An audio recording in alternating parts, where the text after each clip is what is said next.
La clase pasada estuvimos analizando algunos tipos de destilación clasificadas simplemente si se retorna condensado o no se retorna condensado. En las que no se retorna condensado, la flash, la diferencial y arrastre con vapor, y en las que retorna condensado con reflujo, es la destilación fraccionada. Vimos las consideraciones de la destilación flash, que más allá de todas las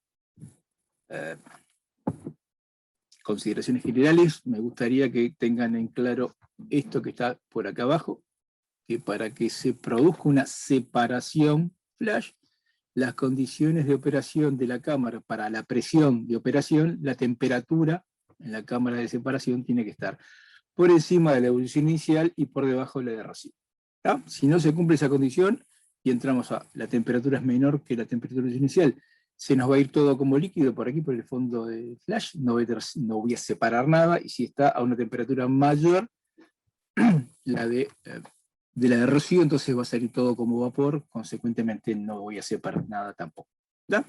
Vimos cómo manejar esta situación, planteamos los balances de masa, de componente, de entalpía, y vimos cómo se ha resolvido. Después planteamos algo más general para una mezcla multicomponente, y mismas consideraciones en cuanto a la temperatura de ebullición inicial, la temperatura de rocío, y luego sugerimos una ruta de cálculo. Ustedes saben que la ruta de cálculo es una forma de calcular, de resolver un sistema de ecuaciones, y a condición de que hayan n ecuaciones independientes para n incógnitas, es resoluble. Y después la ruta de iteración es una forma de conectar unas ecuaciones con otras.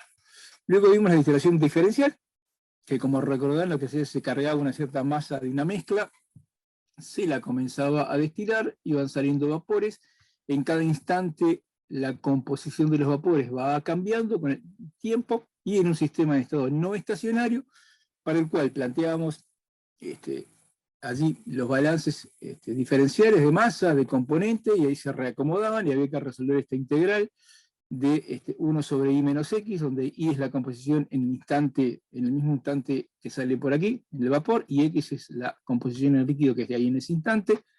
Perdón.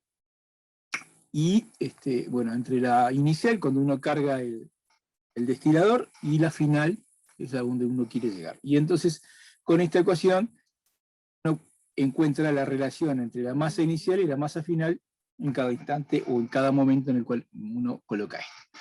Y un poco la dificultad de esto presentada es en resolver esta integral, y bueno, una opción es, como siempre, conocer esta función, y por lo tanto hacer la integración numérica, o para mezclas binarias, a condición de que la volatilidad relativa sea más o menos constante, entonces uno puede llegar a esta expresión, y estaba la deducción, y siempre es posible encontrar un valor promedio de volatilidad relativa de la mezcla en el intervalo de concentraciones, que más o menos represente estas proporciones entre, como verán aquí en el numerador de esta fracción, tiene los moles iniciales, la cantidad de moles iniciales, el denominador es la cantidad de moles cuando se alcanza una cierta composición, y bueno, allí vinculado con la volatilidad relativa y la relación de moles iniciales y moles finales y las concentraciones. ¿No? Luego análisis similar, pero para una mezcla multicomponentes, y allí para 3 componentes también sugerimos una ruta de cálculo. Sobre estas cosas de destilación flash multicomponente y destilación diferencial van a hacer ejercicios en el práctico, o sea que se van a ejercitar perdón, se van a ejercitar bastante en el manejo de estas rutas y bueno, cómo modelar estos sistemas. Por último dijimos las destilaciones con arrastre es más o menos frecuente, y seguramente hoy vamos a ver algún caso industrial particular. Se inyecta vapor de agua, en el cual uno lo que hace es baja la presión total del sistema, o trabaja una presión total del sistema constante, pero hay una fracción de una presión parcial de vapor de agua, una presión parcial del resto de los componentes, es como bajarle la presión al sistema, y entonces uno puede hacer separaciones a menores temperaturas y lograr que estos compuestos eventualmente no se desnaturalicen con la temperatura. La sugerencia fuerte en estos casos es que uno use esta destilación con arrastre de vapor, a condición de lo que es los volátiles que salen por la cabeza de la torre, conjuntamente con el vapor de agua, sean inmiscibles una vez que condensen, para que luego sean fácilmente separables. Si no, en realidad se genera otro problema, que es separar una solución acuosa que tiene los componentes disueltos en esa. Y luego comenzamos a tratar el sistema de destilación fraccionada. Entonces, básicamente, yo ponía esto aquí, para retomar nuestra vida mezcla benceno-tolueno, que por suerte tiene comportamiento ideal. Y bueno, había una torre aquí con alguna particularidad que alimentan distintos platos, no importa. En realidad nosotros vamos a manejar solo la inyección en principio en un solo plato. Una torre de destilación en la cual en la cabeza los vapores que emergen de la torre van a un condensador primero. El condensador se recoge en un tanque de retorno, o bueno, tiene otros nombres, en el cual una fracción se reinyecta a la torre y otra fracción sale como destilado. Y en el fondo de la torre sale el líquido contenido rico en compuestos pesados, y va a un reboiler en el cual se genera vapor que se vuelve a reinyectar en la columna y el líquido sale por aquí abajo. Lo que no dije en la clase pasada es que el reboiler se aproxima bastante en su comportamiento a una etapa ideal, porque entra un líquido y se separa un vapor y un líquido, y que este vapor está en equilibrio con este líquido. Y esto es bastante, una buena aproximación, suponer que esto es una etapa ideal más del sistema.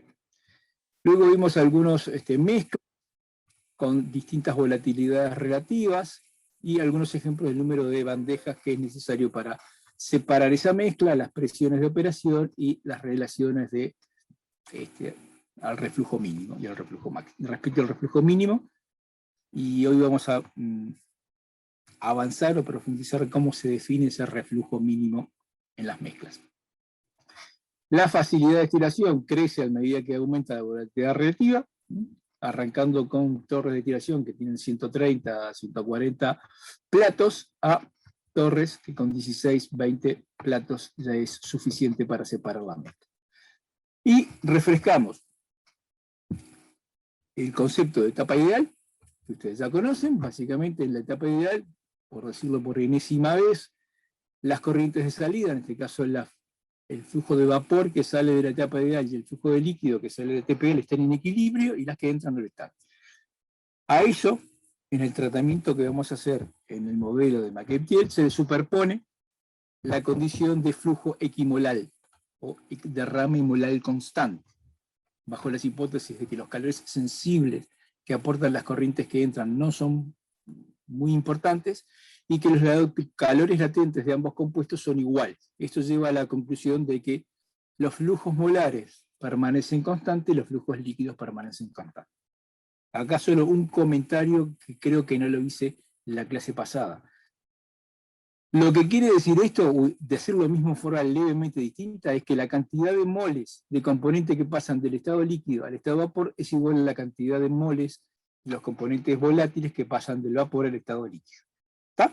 Ahora, atención, esto es una suposición. Está claro, ¿no? En algunos sistemas, en algunas mezclas de destilación, esto es bastante cierto, a condición de que la mezcla tenga componentes químicamente no muy distintos, y en otras mezclas no es cierto, porque a veces uno se queda en la cabeza que cuando hay una destilación, entonces el número de moles que pasan del estado de vapor al estado de líquido y viceversa son iguales, y bueno, no, es una suposición, no son iguales, sino que suponemos que son iguales, ¿ok? Y vimos un esquemita que ya lo habíamos visto, cómo es esto de la torre con reflujo, una vez más. De todo el vapor que sale por la cabeza se condensa completamente, y una fracción vuelve a la torre, otra fracción se retira de la torre, y bueno, y está el residuo de fondo. Y se define la relación de reflujo, o el reflujo, como la relación entre el flujo molar que retorna y el que se retira de la torre. ¿Está? Y además de esa definición, definimos, valga la redundancia, tres zonas, tres lugares dentro de la torre. Una es el plato donde se alimenta la mezcla. Después, todos los platos que están por encima los llamamos zona de enriquecimiento, que es donde va a haber mayor concentración de volátiles en el flujo de vapor. Y los platos que están por debajo es la zona de empobrecimiento, donde los líquidos se van enriqueciendo en los productos. ¿Ok? Bien. Y comenzamos a desarrollar el modelo de cálculo o el método de cálculo simplificado de McKay-Thiele, que lo vamos a ver para mezclas binarias, dos componentes. Mezclas binarias ideales, mezclas binarias ideales, y ¿cómo vamos a manejar esto? Vamos a seguir teniendo como condición de hipótesis que hay derrame equimolal y que se vamos a calcular el número de etapas ideales para obtener la separación. O sea, volviendo al esquema nuestro inicial de la mezcla de tolueno-benceno, un poco con este método vamos a poder responder a la siguiente pregunta. Si tengo una alimentación que tiene esta concentración de benceno, 46% molar y 54% molar de tolueno, y quiero obtener un destilado con un 99% molar de benceno y una corriente de fondo de 98% molar de tolueno, la pregunta a responder es ¿cuántos platos necesito? ¿Cuántas etapas teóricas? ¿Cuántos platos ideales necesito para hacer esa separación? No lo vamos a ver en la clase de hoy, tal vez si tenemos un poco de suerte sí vamos a llegar. Después viene a otro paso, ¿se acuerdan? Que es pasar del número de etapas ideales al número de etapas reales, porque de último usted va a construir una torre de destilación real que tiene un cierto número de platos, ¿ok? Entonces, para eso vamos a tener que calcular, encontrar, deducir de alguna manera la eficiencia de los platos, ¿ok? Entonces, volviendo a esta imagen, tenemos una zona, el plato en el cual se alimenta la mezcla, 46% benceno, 54% tolueno. Los platos de por acá arriba es la zona de rectificación y los platos de acá abajo, los de empobrecimiento. ¿Ok? Entonces, comenzamos analizando el balance global de la torre, ¿no? La alimentación es igual al destilado más la corriente de fondo, y un balance de componentes. Bien.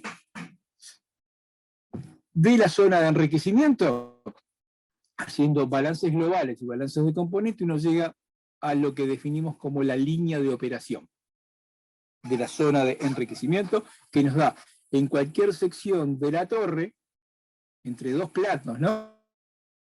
Por encima del plato de alimentación,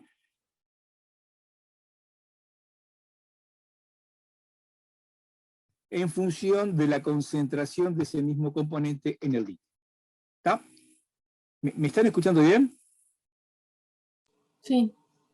Ah, no, porque me saltó un cartel de que mi conexión a internet está inestable. Y recuerdo lo que pasó la clase pasada y me pongo poco Sí, se te entrecorta un poco, Jorge. Buenas tardes. A Hola, mí, por lo gracias. menos, pensé que era mi computadora. ¿Alguien más que le pase lo mismo que a Eduardo, que medio sale entrecortado? Ahora no, pero recién sí. ¿No? Un par de veces puntuales. Un par de veces. Ay, yo tengo la opción de cambiar de router, pero mi miedo es que si hago eso no se me congele. Capaz que podés probar sacar la cámara, Jorge. Así solo queda solo la presentación, porque la cámara te roba imagen, te roba datos. Bien. Yo creo que si uno hacía eso,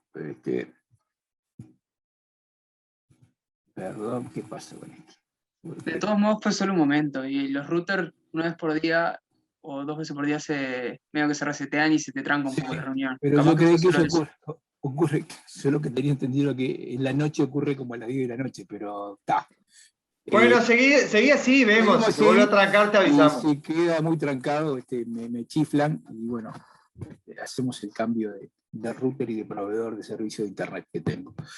Entonces, resumen, zona de enriquecimiento, línea de operación que linkea, como decía, las concentraciones en el vapor respecto a las concentraciones en el líquido, la corriente líquida, de esta forma. Recuerden que las LN son constantes en la zona de enriquecimiento, todos iguales entre sí, no sabemos cuánto vale en principio, pero son constantes, y lo mismo ocurre para los valores, los flujos molares, los vapores.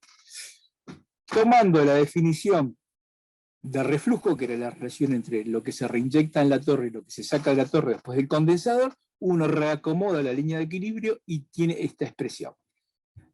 Lo que hicimos luego fue ver qué pasaba, qué características tiene esa expresión, la ecuación número 7. Característica número 1 es una recta, porque R es constante. Uno opera con una cierta cantidad de reflujo, por lo tanto, esto valdrá 3, 2 o lo que fuere, pero es un número y es constante. A condición de que nuestro objetivo, recuerdan, era, tengo la mezcla de benceno tolueno y quiero sacar un destilado cuya proporción de benceno sea, creo que era 99%, no me acuerdo, esto es un numerito, o sea, esto es una recta. ¿Qué característica tiene esa recta? Que pasa por el punto XD, si uno pone X de acá, reacomoda. Y lo segundo, que era pendiente, lo que acá surge evidentemente, la pendiente es R más 1. Bien, lo que acabo de decir es repetir lo que está en la diapo. Ahora voy a decir lo mismo que está en la diapo, pero con otras palabras. La línea de operación de la zona de rectificación queda fija o queda determinada una vez que uno dice, quiero obtener un destilado con determinada concentración, XD, y voy a operar con una recirculación de tanto. Entonces es una recta que queda fija a condición que uno fije cuál es la concentración del destilado y con qué recirculación va a operar. ¿Perfecto? Bárbaro. Entonces, como recordaron, este método McKevitt habíamos mencionado que era un método gráfico, y lo que tiene interesante el gráfico es, primero, representamos acá, ¿se acuerdan que una forma de representar los datos de equilibrio era en ordenadas la concentración en el vapor, en abscisas la concentración en el líquido? Esta es la línea de equilibrio, esta es la línea, la recta Y igual X, y acá trazamos la recta de la línea de operación de la zona de enriquecimiento. Dependiente R sobre R más 1, y que pasa por el punto X de XD. ¿Está? Bárbaro. Hacemos algo similar en la zona de empobrecimiento, balances globales y balances de componentes, y llegamos a la expresión de otra línea, similar a la línea de enriquecimiento, con relaciones entre el flujo de los líquidos molares, no del líquido, y de los vapores, machacando una vez más que estos LM de todos los platos que están por debajo de la alimentación están constantes, y lo mismo para el flujo de los vapores. ¿Ok? Entonces, ¿qué sabemos de esto? Primero, que estos son constantes. Esto W es el flujo de este residuo, que es constante, y por lo tanto, esta es una recta. Una recta cuya pendiente, bueno, es esto que está aquí, y cuya ordenada del origen es esto que está aquí. Y nuevamente, uno ve rápidamente, puede demostrar, no sé si la palabra demostrar es muy pretenciosa, pero rápidamente uno puede ver que esta es una recta, primero, que pasa por el punto XW, y de esta pendiente. ¿Tá? Ahora, en principio uno no conoce esta pendiente. ¿Tá? No sabe cuál es. Bien, mientras que, repito una vez más, la línea de la zona de enriquecimiento, a condición de que yo fije con qué recirculación, o con qué reflujo, mejor dicho, voy a operar, y a qué concentración quiero sacar el destilado, esa queda completamente definida y le puedo, abro comillas, trazar. Acá sé que es una recta, sé que pasa por el punto XW, pero en principio no conozco esta relación de flujos molares. ¿Está? Un comentario: los L de empobrecimiento son todos constantes, pero no necesariamente son iguales a los de enriquecimiento, que son todos constantes, y básicamente lo mismo del empobrecimiento. Un segundo, por favor, que tengo a mi perra acá que está... Un segundo, por favor.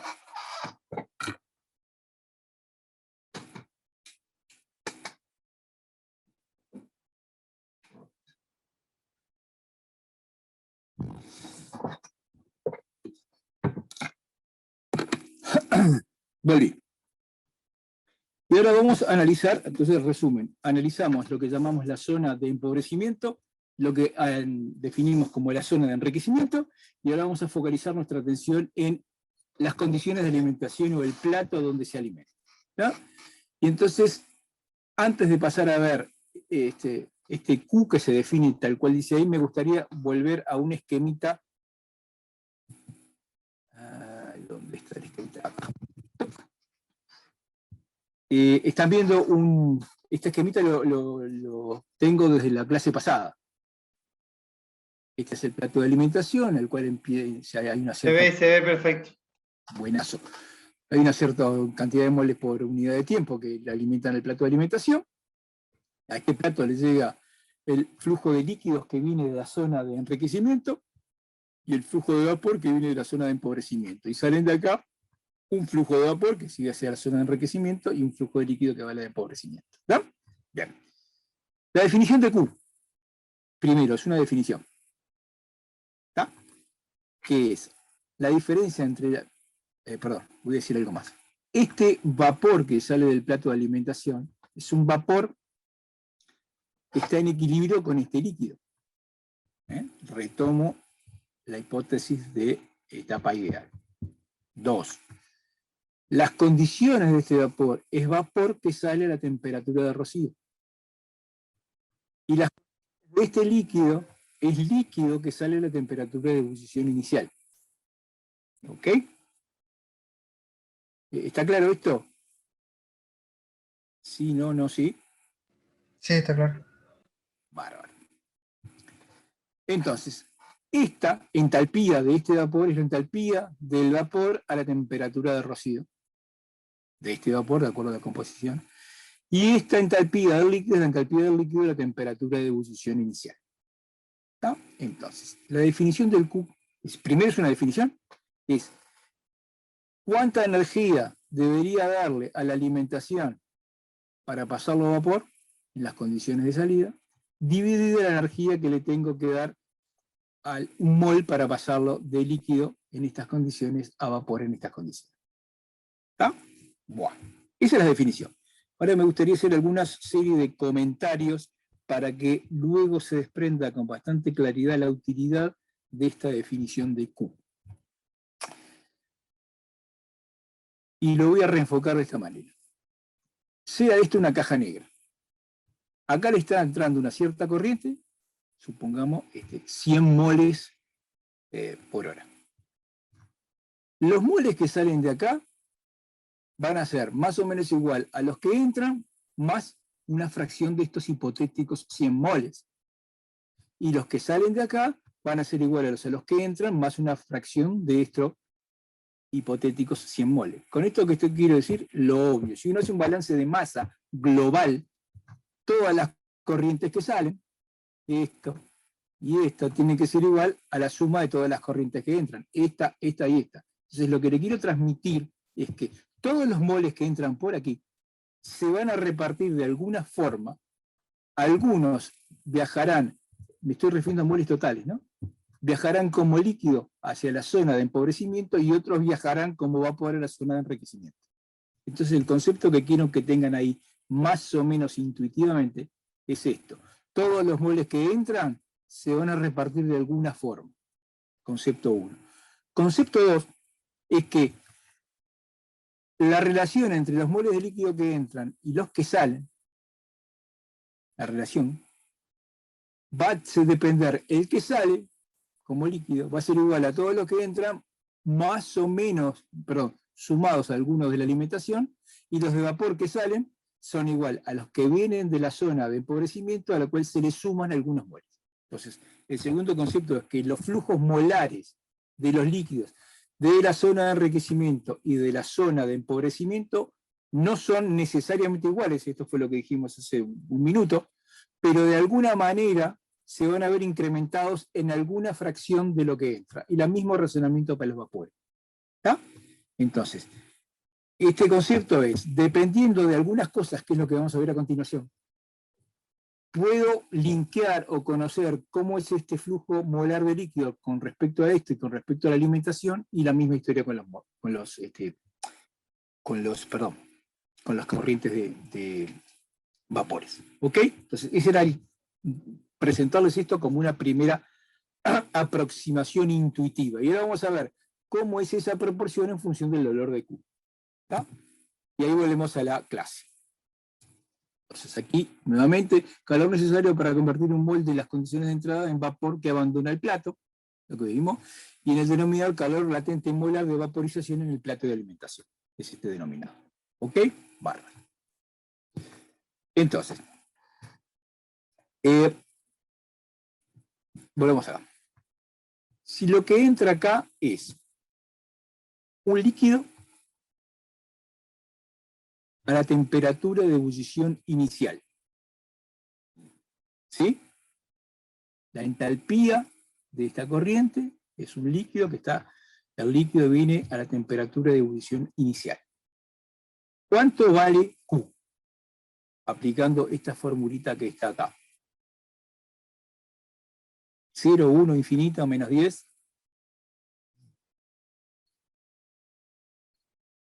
Hola, ¿se cortó la transmisión o nadie me quiere responder la pregunta? No, No, la vale. transmisión. 1. 1. Porque se acuerdan que esto, el denominador es la entalpía del vapor a la temperatura de rocío menos la entalpía del líquido a la temperatura de ebullición inicial. Si la mezcla extra a la temperatura de ebullición inicial, el numerador es igual al denominador. ¿Sí? Queremos ir a otro extremo. Esto entra como vapor, esta alimentación, entra como vapor a la temperatura de rocío. Por lo tanto, si esto es así, la entalpía de la alimentación es igual a la entalpía de este vapor que está a la temperatura de rocío, por lo tanto Q vale 0. ¿Sí?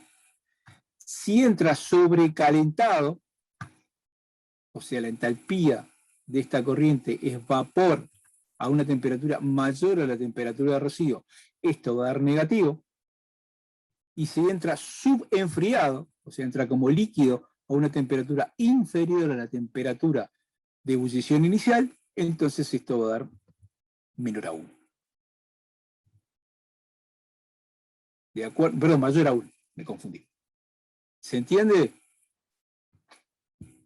Bárbaro. Entonces ahora venimos a esta tablita.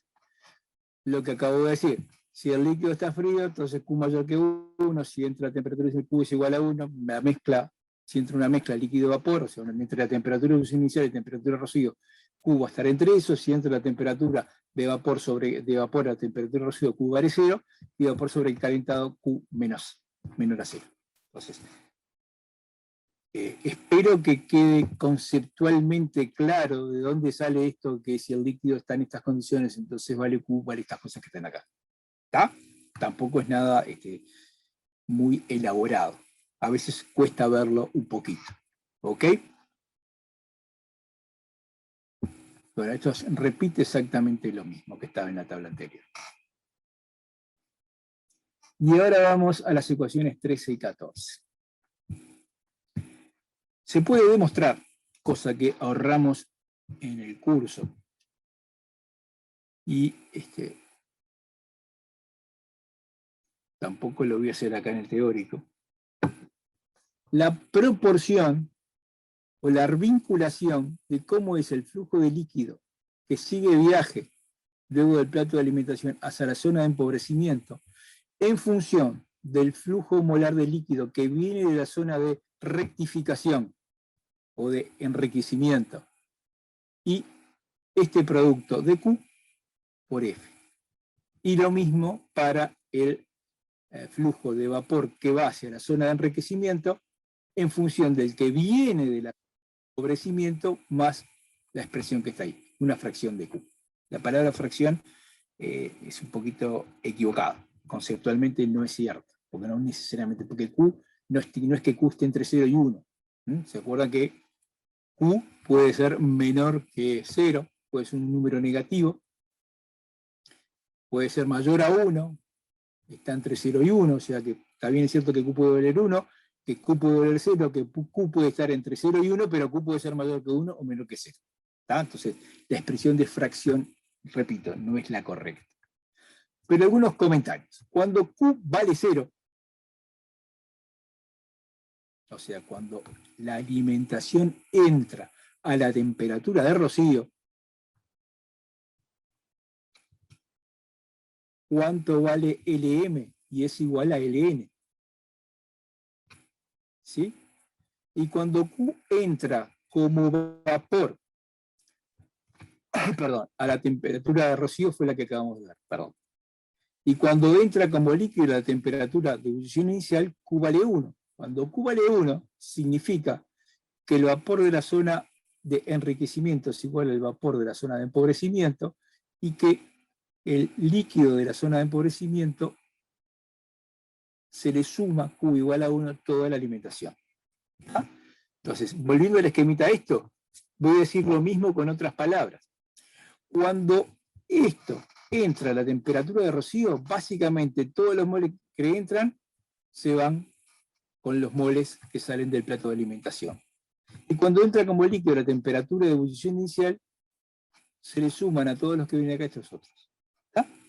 Eso es lo que dicen los balances de masa en función de Q. Ahora, la composición de estas corrientes que salen no es solamente la composición de lo que se alimenta. Tienen que estar en equilibrio los vapores con el líquido bajo la hipótesis de etapa ideal. Entonces, lo que acabamos de definir con esa definición de Q y haciendo una demostración que no hacemos en el curso, nos permite linkear o correlacionar, repito una vez nomás, los flujos de líquido de la zona de empobrecimiento con el flujo de líquido de la zona de rectificación. Y la misma historia de la de rectificación con la de empobrecimiento en las caudales de los vapores. ¿Ok? ¿Quedó claro esto del Q y del plato de alimentación? ¿Alguna duda?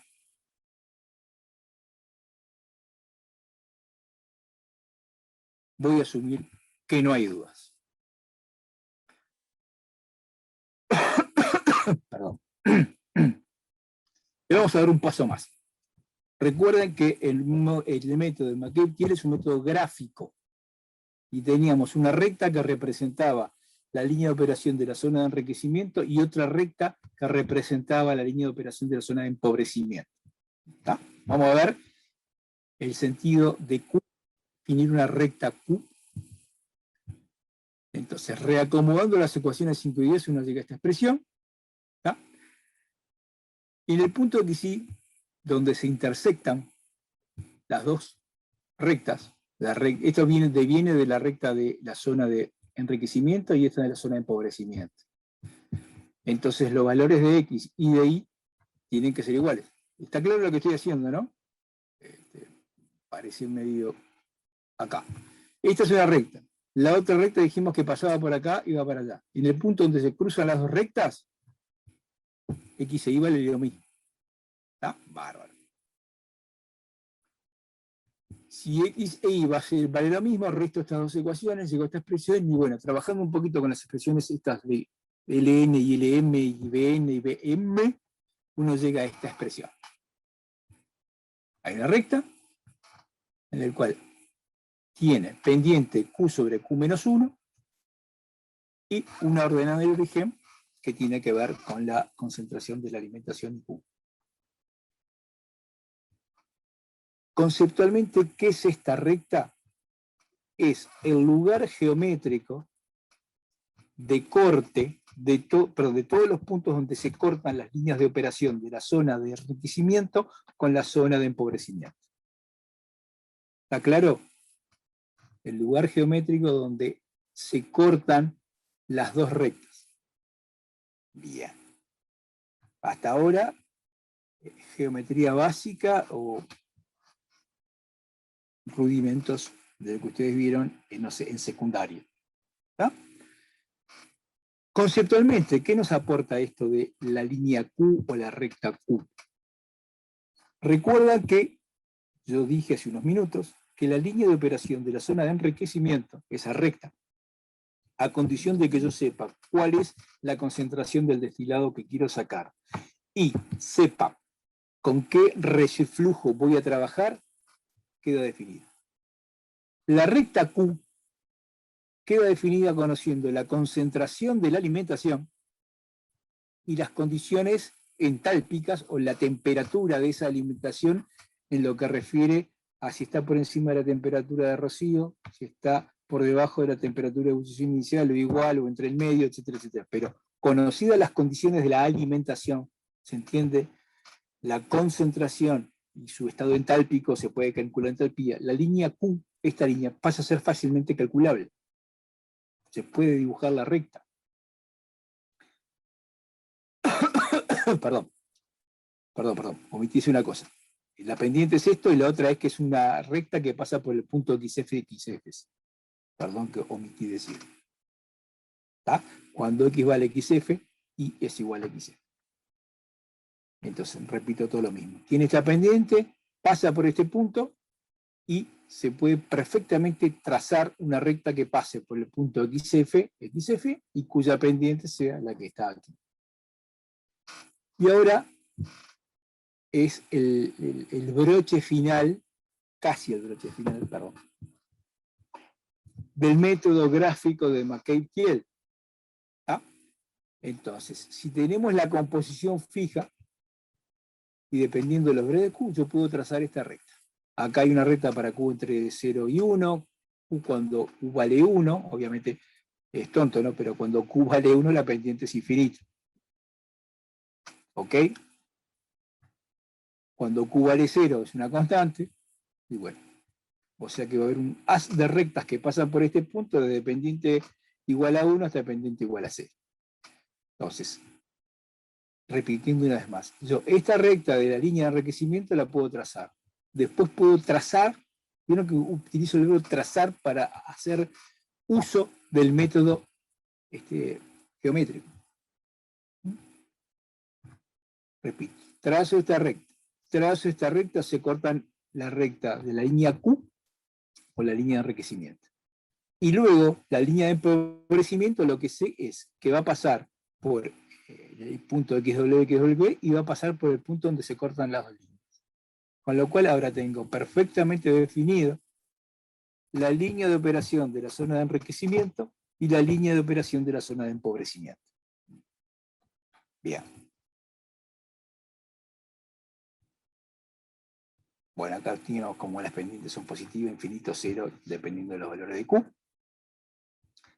Y ahora viene el paso final del método de McCabe-Thiele. Definida la línea de operación de la zona de enriquecimiento, definida la línea de operación de la zona de empobrecimiento, cuento el número de platos para ir desde la concentración del destilado, que era 0,90 y pico, la escalerita que ustedes conocen hacer, hasta encontrar la composición de fondo.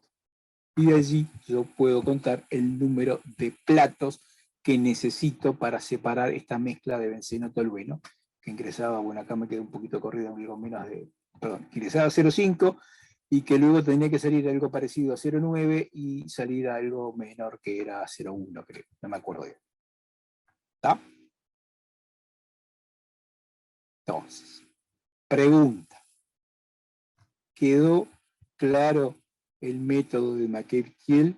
Primero, es un método gráfico, aunque tiene ecuaciones, por supuesto, lo de gráficos porque se representa gráficamente muy fácilmente, que trabaja con la hipótesis de etapa ideal, por lo tanto yo voy a calcular el número de platos ideales o etapas ideales para realizar un cambio determinado, que tiene la hipótesis de corrientes equimolales,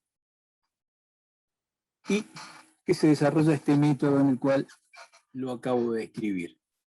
Entonces, Jorge, sí. yo voy a ser de estudiante, ¿tá? Te voy a hacer una pregunta, ¿puede ser? Bueno, le haremos revalidar. No me haga revalidar el título, que es una pesadilla eso, por favor.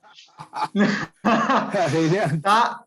Voy a hacer una pregunta que en general he notado que a veces pasa en los parciales, que quede bien claro ahí en el gráfico. Te lo voy a hacer a ti, Jorge, como si yo fuera un estudiante. Que quede bien claro si un plato X, ¿dónde está la fase líquida y la fase de vapor cuando contás el número de platos en la recta? O sea, no sé si se explica, si se entiende la pregunta mía como estudiante. Tal vez yo puedo responder con una pregunta que hago yo y yo me la respondo. Si yo le pregunto a usted, ¿Cómo es la composición del vapor que sale del plato 2 y del líquido que sale del plato 2? Bueno, como estamos suponiendo que el plato 2 es una etapa ideal, está representada por este puntito que está acá, en el cual la composición del vapor estará acá, 0, no sé, en este esquema 0, no sé cuánto, 0,78, y la del líquido está por acá, un poquito por encima de 0,5. Si yo tomo la cabeza, es decir, el plato de la cabeza me está saliendo el vapor a 0,9, que era mi consigna, y el líquido que está saliendo del plato 1 a algo que puede ser 0,7. Estudiante Díaz, ¿le quedó clara la explicación? Excelente respuesta, profesor. Muchas gracias. Estamos para servirlo. Bueno, ahora en serio, ¿alguien tiene más dudas? Por favor, este es el momento. Dudas a la 1, dudas a las 2. Se terminaron las dudas. Muy bien. Se terminó la presentación PowerPoint de estilo 2 y vamos a la presentación PowerPoint de estilo 3. Ahí se te cortó, Jorge, ¿eh? Bueno, voy a intentar un cambio. Temen acá. Espero que en 5 segundos me logre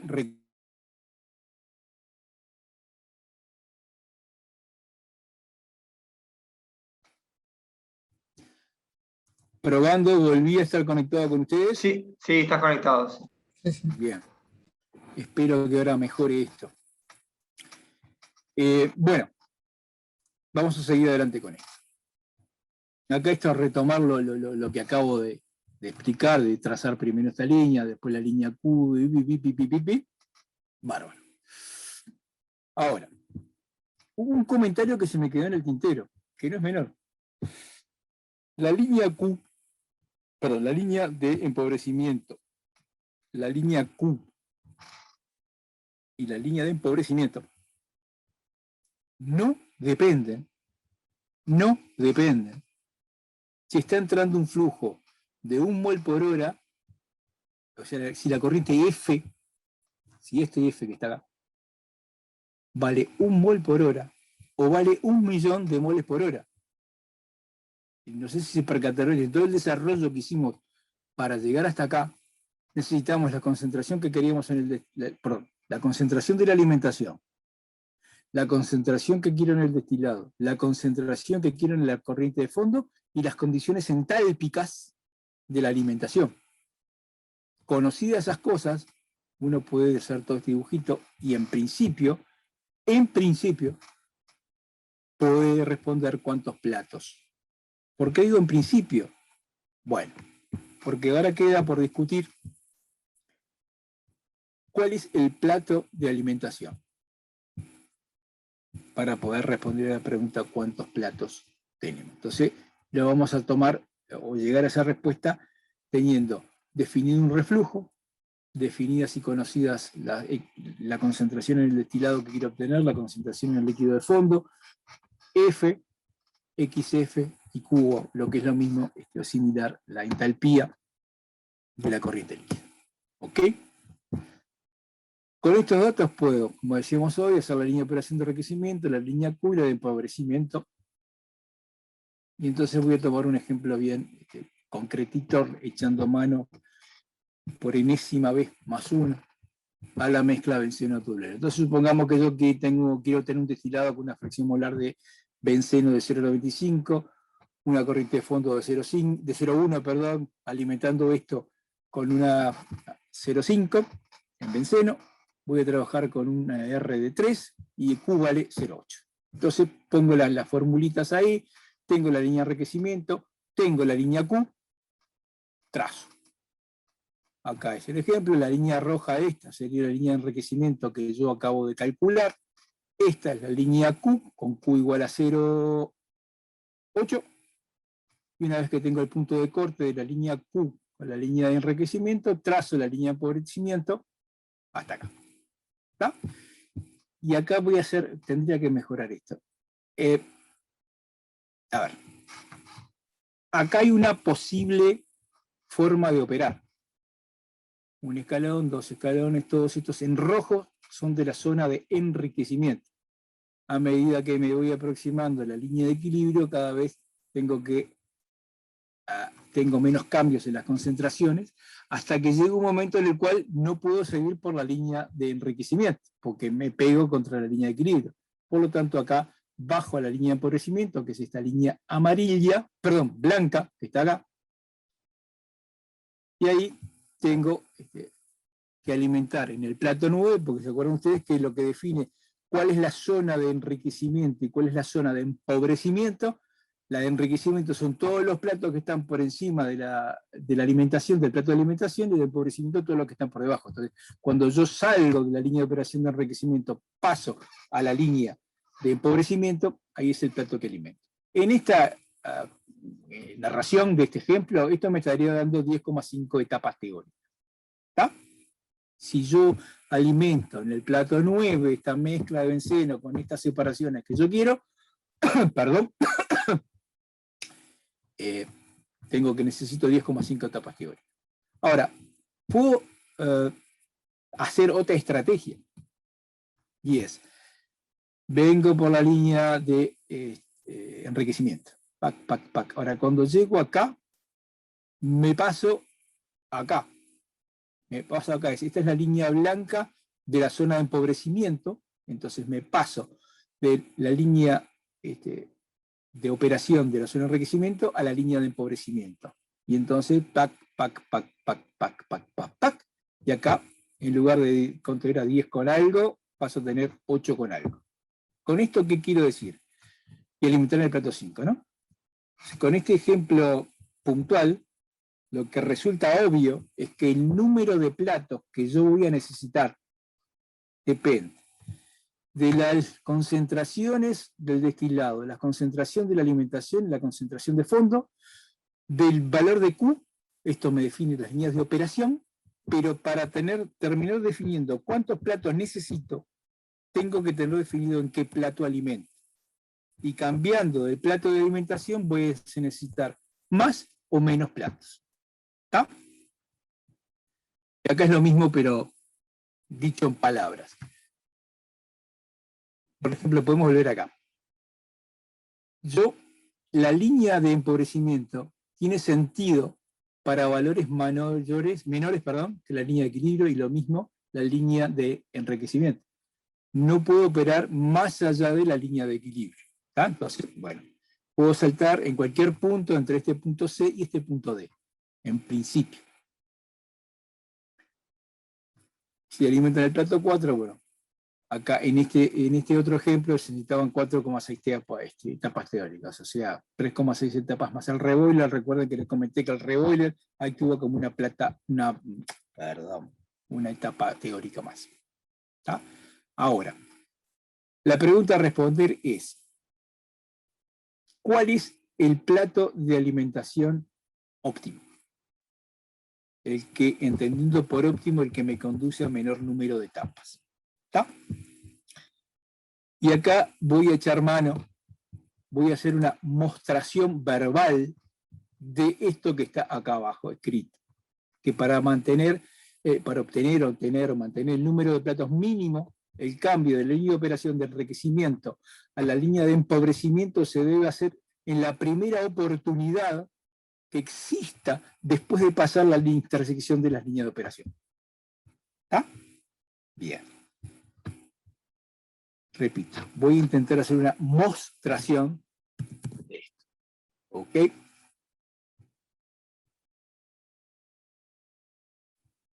Para lo cual voy a echar mano a lo que usted ya sabe de absorción gaseosa.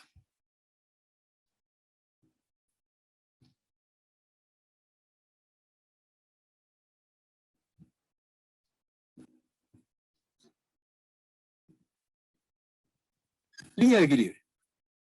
¿Ah? Yo tengo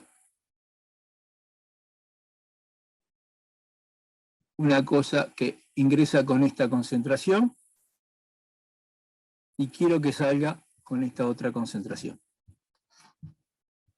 ¿Está? en el líquido, ¿no? Entre un líquido concentrado que lo quiero pasar a la fase vapor y que salga más diluido, utilizando una torre de absorción gaseosa, que en este caso sería una desorción. ¿Está? Entonces, permítanme hacer un punteadito. Qué mal que hace el punteadito esto.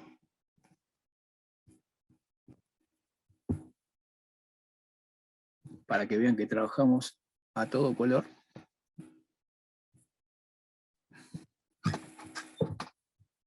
Línea de operación 1, línea de operación 2. ¿Ok?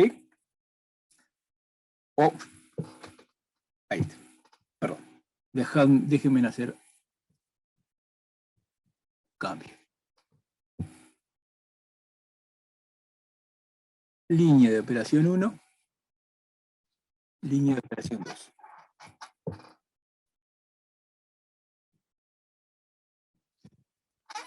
Como ustedes recordarán, la pendiente de la línea de operación tenía que ver con la relación L sobre G. ¿Sí? Entonces, la pregunta es, voy a reformatear la pregunta en el formato torres de absorción. ¿Qué altura de relleno? La altura de relleno Z1 respecto a la altura de relleno Z2. ¿Cómo es esto? Así, así o así. A, B, C. Entonces, primera cosa, ¿se entiende la situación que estoy planteando? Este sistema de absorción gaseosa, del líquido, que lo quiero bajarle la concentración de acá a acá. Hola. Hola. Entiendo, sí. Bien. Segundo, se entiende que puedo tener dos líneas de operaciones distintas variando las relaciones L sobre G con las cuales puedo operar en esa torre. O sea, supongamos que el L está fijo, ya tengo un cierto caudal de líquido que quiero pasar, voy a ponerlo acá, de acá a acá, perdón, de acá a acá. Entonces puedo trabajar con distintas fracciones de gases, corriente de gas, que me definen la línea de operación 1 y la línea de operación 2. En un caso, si uso la línea de operación 1, necesitaré una altura de relleno Z1.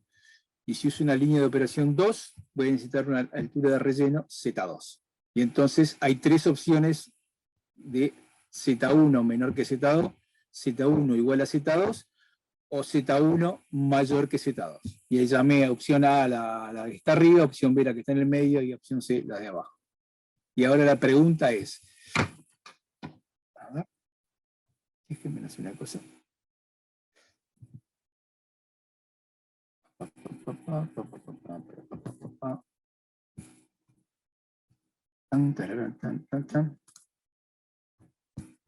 Usted inició esto, no me deja solo. Bueno, no importa.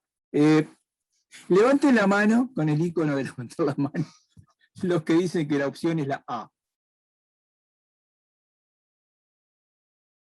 Nadie levanta la mano. Nadie levanta la mano. Nadie levanta la mano. Opción A a la 1. Opción A a las 2. 1. Camilo está diciendo que es la opción A. No sé si hay alguien más por ahí. Opción A, opción A, opción A, opción A. Opción A. Bueno, solo registré a Camilo. Voy a tomar nota. ¿Podría volver a decir cuál era la opción A, por favor? ¿Cómo no? Opción Gracias. A, Z1 menor que Z2. Bien. Opción B, Z1 igual a Z2. Opción C, Z1 mayor que Z2. ¿Ah? Entonces, volvemos a abrir la votación. Los que se inclinen por la opción A, o sea, Z1 menor que Z2. Levanten la mano, por favor. Hoy había votado Camilo esa opción. Por acá no veo a nadie. Por acá no veo a Una nadie. pregunta. ¿El Adelante. 1 era el de menor pendiente? Vamos de vuelta, yo no me acuerdo. El 1 era el de menor pendiente. La línea de operación 1 es la que tiene... ¿Te animás a compartir? Así es más fácil, porque si no todos te vamos a preguntar. Ah, perdón, qué pelotudo. Tranqui. Ay, ¿por qué me pasa esto? Porque soy anciano, nada más que por ello. Están viendo ahora el pizarroncito, ¿sí? No, todavía no. No, todavía no. No, Bueno, ¿qué está pasando?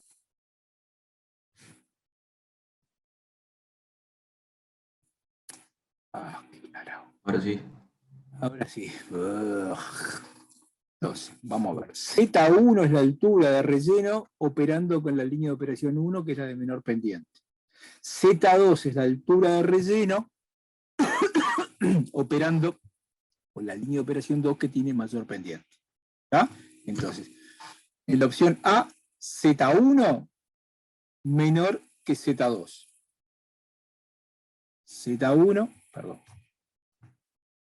La altura de relleno con esta línea de operación es menor que la altura de relleno con esta. En la opción B, las dos son iguales, y en la opción C, Z1, la altura de relleno operando con esto, es mayor que esta otra, ¿no? Para bajar un caudal L de esta concentración a esta concentración. Entonces, claro que es la opción A, la opción B y la opción C. ¿Sí? Ok. Pasamos nuevamente a las votaciones. Opción A, Z1, voy a dejar acá anotado en un papelito que tengo. Z1 menor que Z2. Z1 igual a Z2, Z1 mayor que Z2. ¿Ok? Vamos a la votación. Dejo de compartir. Vuelvo acá. Levanten la mano a los que les parezca que la opción A es la correcta. Por acá no veo que levante nadie. 5 participantes levantaron la mano. 6, 7. Ah, mira, me aparece un conteo acá, qué estupendo. 10 participantes levantaron la mano. 10, 10, 10, 10, 10, 10, 10, 10, 10, 10. Cerramos la votación por la opción A, que dio 10. 11. Está. 10, 11. Bien. Bajen la mano los que respondieron la opción A. Y está bajando el numerito 4. Aparentemente hay 4 participantes que todavía están levantando la mano. Hay 2 participantes que según mi reconto están levantando la mano. Hay 2 que todavía la mano está en alza. 2, no sé, por alguna razón siguen levantando la mano. Y ahora viene, levanten la mano los que creen que Z1 es igual a Z2, o sea, esa es la opción B.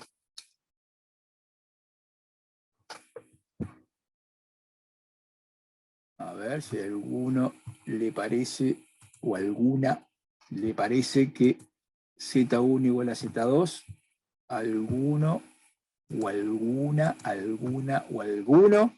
Aparentemente 0. Y la tercera opción, que Z1 es mayor que Z2. Levanten la mano los que creen que esa opción es la correcta. Un instante, 2 instantes, 3 instantes, 4 instantes. No veo a nadie que esté levantando la mano por esta opción. Si alguien está levantando y no lo estoy contabilizando, por favor, que grite o haga algo. Bueno, muy bien. Vamos a compartir pantalla. ¿Dónde está? Acá, pic. Jorge, Sí. ¿cómo va? ¿Todo bien? Hola, ¿cómo andas, Juan Manuel? ¿Todo en orden? Todo en Hoy orden. Zoom está benevolente y me deja editar las votaciones, así que para la próxima, si querés. Pero, qué brillante. Haberlo sabido, te ha hecho No, 10 preguntas. sí, recién, viste, la otra vez no me dejaba editar, hoy sí. Así que Bueno, muy bien. para la Muy próxima serio. podemos hacerlo. A ver, tengo 10 votos por la opción A. La opción A es Z1. La opción era Z1 menor que Z2. 10 votos. Ahí en la sala más o menos 55 alumnos. O sea, los otros 45 no tienen opinión formada respecto a esto. Ya les tomamos, porque el sistema les toma el nombre automáticamente, y le estamos enviando a la profesora Seki, que hay 45 alumnos que no aprendieron nada de absorción gaseosa y van a tener que recursar transferencia de calor y masa 1. Vayan sabiéndolo. Para los 10 que contestaron la opción A, la respuesta es correcta. La altura de relleno que yo necesito operando con la línea de operación 1 es menor que la línea de operación 2. ¿Alguien se anima a decir por qué? ¿Alguno de esos 10 que votaron correctamente? Como están más lejos, cuando vas a trazar ahí gráficamente los platos teóricos, o sea, con la que está más lejos, son menos los platos teóricos que necesitas. Correctísimo. Y Ese o es sea, el potencial es mayor, ¿no? También Cuanto mayor potencial yo tengo, menor número, altura de relleno. La torre de absorción yo les conté que también puede ser de platos, ¿no? Es decir, que sea rellena o que sea de plato, o en cualquiera de las dos cosas funciona. Entonces, para manejar la analogía más estrecha con el número de platos. Cuanto más alejada está la línea de operación de la línea de equilibrio, menor número de platos, por lo que decía el compañero. Si yo acá tengo que calcular el número de platos y no sé, vengo así, 1, qué mal que dibujo, 2, tuca, qué mal que dibujo, por Dios. Bueno, algo más de no sé cuánto. Ahora, si yo hago esta otra línea de operación, básicamente, no sé, en un plato hice todo. ¿Sí? Bien. ¿Cómo llegamos hasta acá? Porque mi intención era mostrar cuál es el plato de alimentación óptimo, o sea, el plato en el cual yo tengo que alimentar para que el número total de platos sea el máximo. El mínimo, perdón. Dije una pelotudez infinita. Entonces, si volvemos acá, y con el concepto es, voy a tener el mínimo número de platos en tanto y en cuanto la línea de operación esté lo más alejada posible de la línea de equilibrio. Entonces, en esta zona de acá, la línea de operación de la zona de enriquecimiento está por debajo de la línea de empobrecimiento y por lo tanto tengo mayor potencial. Apenas estas dos líneas se cruzan, la que pasa a tener más potencial es la línea de empobrecimiento. Entonces, de ahí espero que tengan conceptualmente y crean y confíen en que lo que dice acá, que apenas pasemos el punto de cruce de una línea respecto a la otra, ese es el momento adecuado, perdón, ahí determinamos el número, el plato al cual uno debe alimentar. ¿Está? ¿Quedó claro esto? Sí. Bárbaro. Un comentario respecto a cómo se hace la alimentación. Y bueno, ¿se acuerdan cuando está entre 0 y 1? Es porque hay una fracción. Cuando Q está entre 0 y 1, es porque la temperatura de alimentación está a una temperatura entre la temperatura de ebullición inicial y la temperatura de rocío. Por lo tanto, lo que uno está alimentando hoy es una mezcla de líquido y vapor. ¿Tá? Cuando se da esa situación, entonces, la fase líquida se suma al líquido que viene del plato de arriba y la fase de vapor se alimenta a la corriente de vapor que viene del plato de abajo. ¿Tá? Bien. Vamos a ver dos condiciones límites de operación de una torre. Y lo que acabamos de ver es cuál es el plato óptimo para alimentar una torre de forma tal que el número de platos totales necesarios sea el mínimo. ¿Bien? Bárbaro.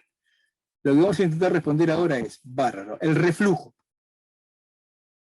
¿Cuál es el olor adecuado de ese reflujo? Entonces, primero vamos a hablar o analizar dos casos extremos de reflujo y luego vamos a dar alguna pista de cómo calcular el reflujo óptimo. ¿Ok? Entonces vamos a un caso extremo. El caso extremo es... Profe, Sí, adelante. las diapositivas tipo, ¿No la están viendo? No, seguimos viendo El el dibujo. pizarrón. claro. ¿Por qué? Cosa Porque rara. solo estás compartiendo la pantalla esta de pizarrón. Ah, qué interesante. Qué boludo. Vamos allá. Pin, pin, pin. Compartir pantalla. Compartir. Ahí siguen viendo el pizarrón, supongo yo. Y ahora ven la diapo. Sí. Bien. Gracias por avisar. Decía, vamos a analizar dos condiciones de reflujo extremos. ¿Está? Refrescando de que R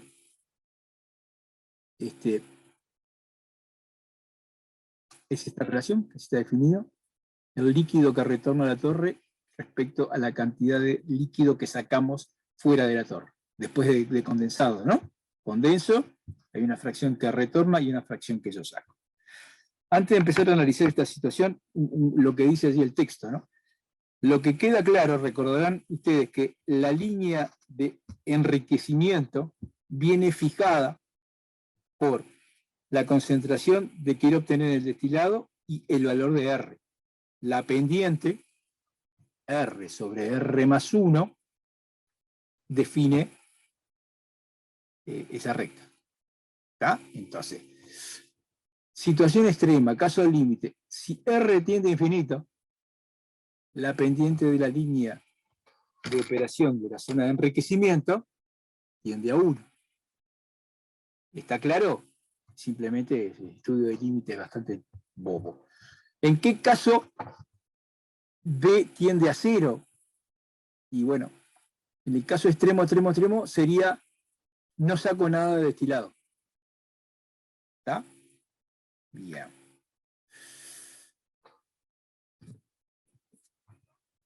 ¿Están viendo nuevamente el pizarrón?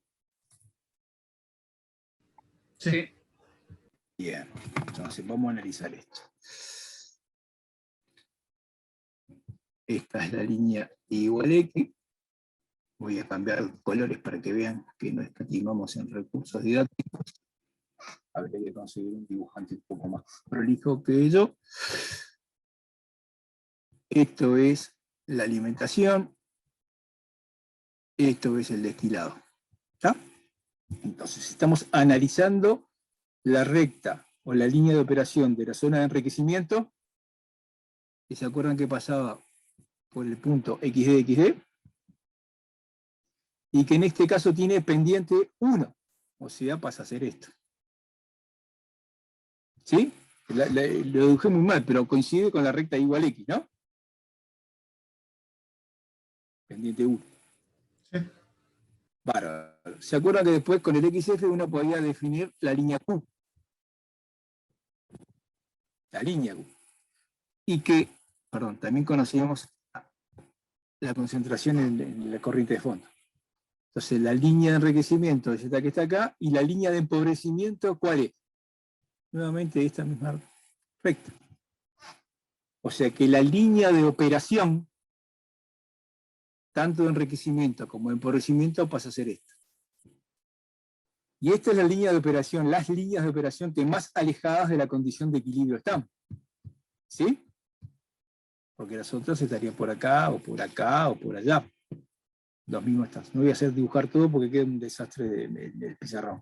Pero el concepto que le quiero decir es que la condición de aumentar el reflujo me aproxima la línea de operación a la línea I igual X, y es la que yo obtengo mayor potencial. Por lo tanto, operando a reflujo infinito, ¿sí?, yo tengo el menor número de platos teóricos. ¿Está? Bien. Ahora, a ver si está en la diapositiva siguiente. Bárbaro. Miren lo que es la línea de empobrecimiento.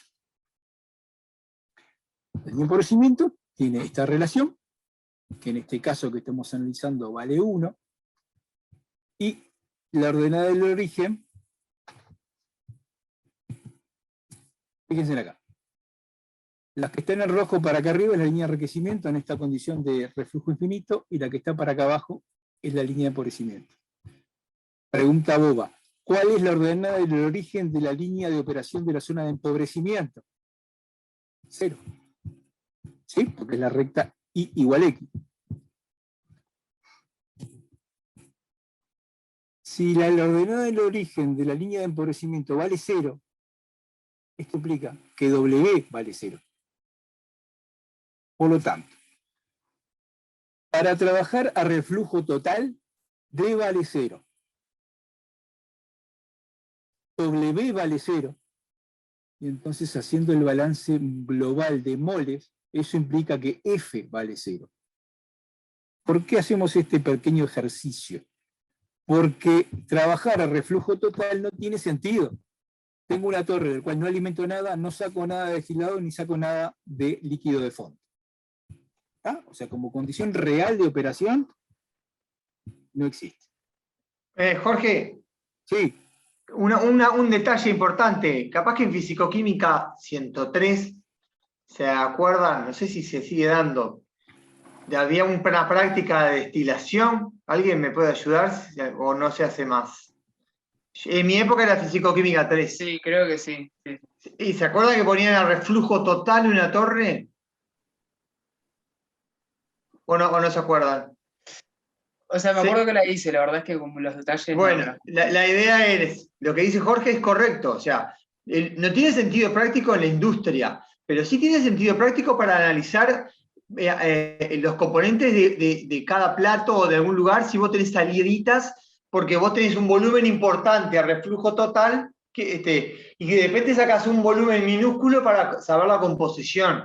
En la práctica de fisicoquímica hacíamos la curvita de destilación de líquido contra vapor, la hacíamos con esa, no me acuerdo si ahora se sigue haciendo, pero en Fisicoquímica 3 yo la hice esa práctica, o 2, no me recuerdo cuál era.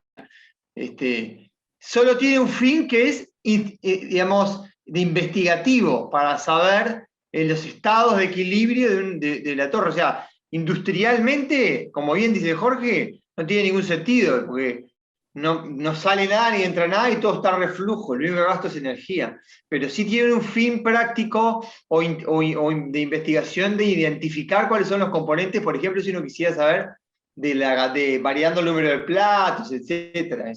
Es el único caso que yo, perdón por la interrupción, pero el único caso que yo vi de usar una torre a reflujo total.